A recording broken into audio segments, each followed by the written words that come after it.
bakal ngejelasin ke kalian tentang pola komunikasi yang ada pada olahraga mini soccer. Jadi teman-teman, for your information aja, mini soccer itu adalah mininya sepak bola, yang mana kalau sepak bola itu dalam satu tim terdiri dari 11 orang atau 11 pemain. Nah, kalau di mini soccer itu terdiri dari 5-7 orang pemain, tetapi tetap pada rumput sintetis atau di outdoor, seperti itu teman-teman. Nah, kita langsung aja ke pola komunikasi antar peran yang ada di mini soccer ya. Jadi yang pertama itu aku mau ngebahas tentang pola komunikasi atlet dan pelatih. Nah, mini soccer itu lebih fleksibel teman-teman. Kadang melibatkan pelatih yang juga merangkap sebagai pemain atau biasa disebut player coach. Nah, bisa juga menjadi pelatih informal. Kemudian, teman-teman, jenis komunikasi yang digunakan itu komunikasi vertikal, bisa top down atau bottom up, yang juga situasional teman-teman. Kemudian fungsi dari komunikasi antara atlet dan pemain itu, yang pertama, penyampaian strategi secara cepat. Sering dilakukan secara langsung di lapangan, bisa berupa dengan arahan tangan atau arahan lewat suara, seperti itu teman-teman. Kemudian yang kedua, fungsinya evaluasi taktik sederhana, siapa bertahan atau menyerang, transisi cepat. Dan yang ketiga, sebagai penyemangat. Kadang pemain itu dibutuhkan penyemangat mental karena intensitas pertandingan tinggi meskipun durasinya yang pendek. Oke, kemudian ciri khas komunikasi mini soccer antara pelatih dan pemain itu komunikasi sering spontan dan on the spot teman-teman. Dan karena permainannya cepat dan di ruang yang terbuka. Oke, selanjutnya itu ada pola komunikasi antara atlet dan atlet.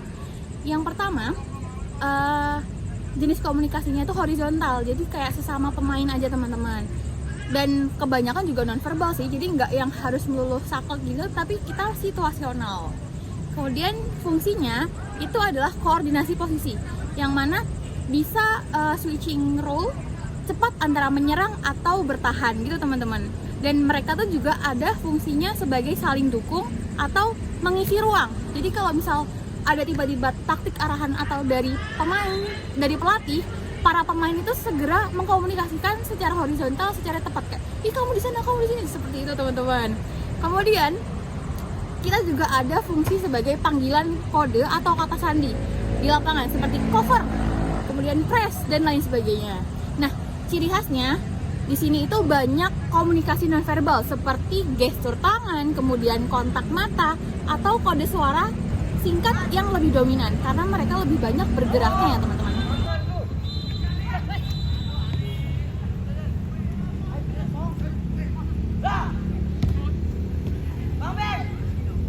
Oke, selanjutnya teman-teman, di sini aku akan ngebahas terkait pola komunikasi antara pemain dan juga manajemen. Nah, di tingkat komunitas ini manajemennya tuh biasanya bersifat informal dan dijalankan oleh founder team. Nah, jenis komunikasi yang digunakan itu lebih ke semi formal dan administratif.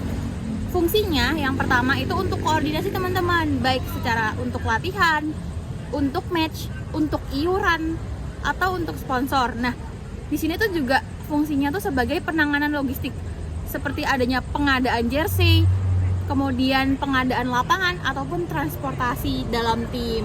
Nah, kemudian teman-teman, ciri khasnya lebih cair dan berbasis pertemanan atau komunitas, yang komunikasinya tuh biasanya melalui WhatsApp group ataupun berkomunikasi secara langsung teman-teman. Kemudian pola komunikasi selanjutnya adalah pola komunikasi antara atlet dan supporter.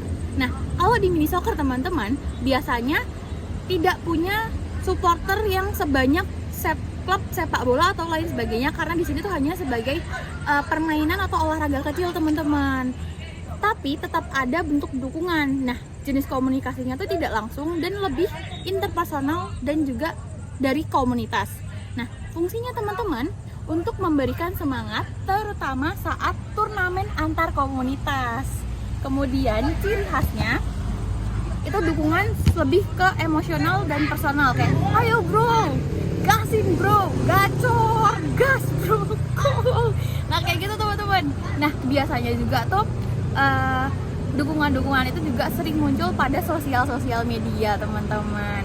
Kemudian selanjutnya adalah pola komunikasi antara atlet dan juga media, di mana media pada konteks mini soccer biasanya terbatas kepada media sosial komunitas.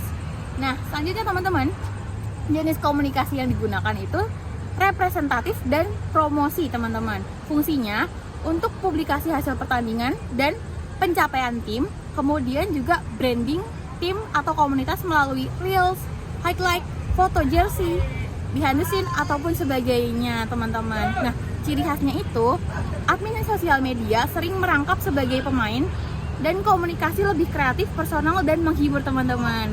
Oke teman-teman, untuk kesimpulannya pada Yeping kita hari ini adalah yang pertama, di olahraga mini soccer komunikasi cenderung lebih santai, cepat, dan berbasis komunitas. Walaupun lebih informal daripada level profesional, komunikasi yang baik tetap kunci dari keberhasilan tim. Seperti itu teman-teman. Thank you for today dan wassalamualaikum warahmatullahi wabarakatuh. Bye bye.